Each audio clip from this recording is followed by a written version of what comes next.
Hello guys again. How are you doing? Chapter 5. In this chapter, I'm going to talk about and discuss the protection of transformers. Please follow me.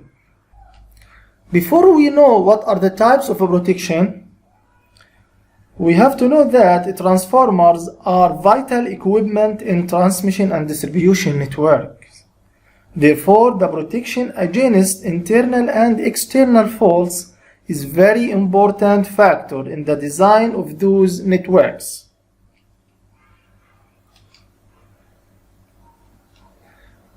First, the protection of a transformer through the grounding system. Grounding means that a connection has been made between the body of the electrical devices on the one hand and the mass of the earth on the other.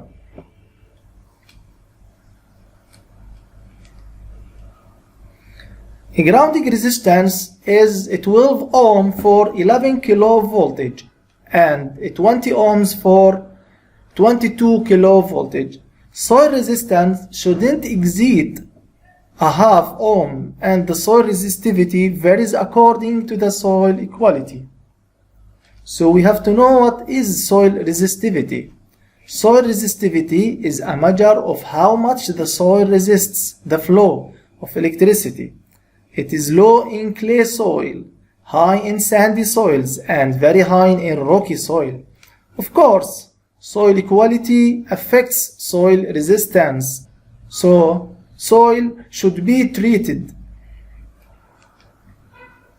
Therefore, grounding is required to provide safety for the electrical system and for workers in the facility.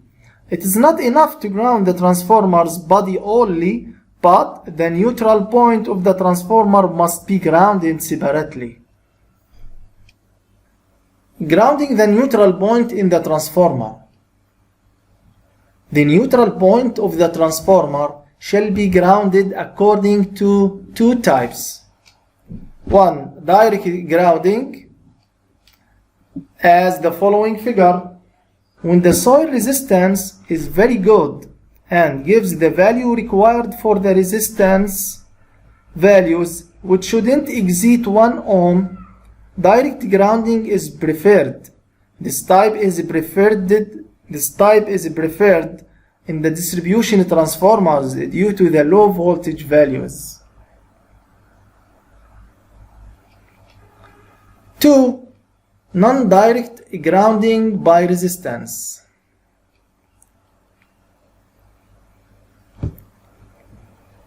The next figure shows the method of grounding the neutral point of a transformer by placing a resistance.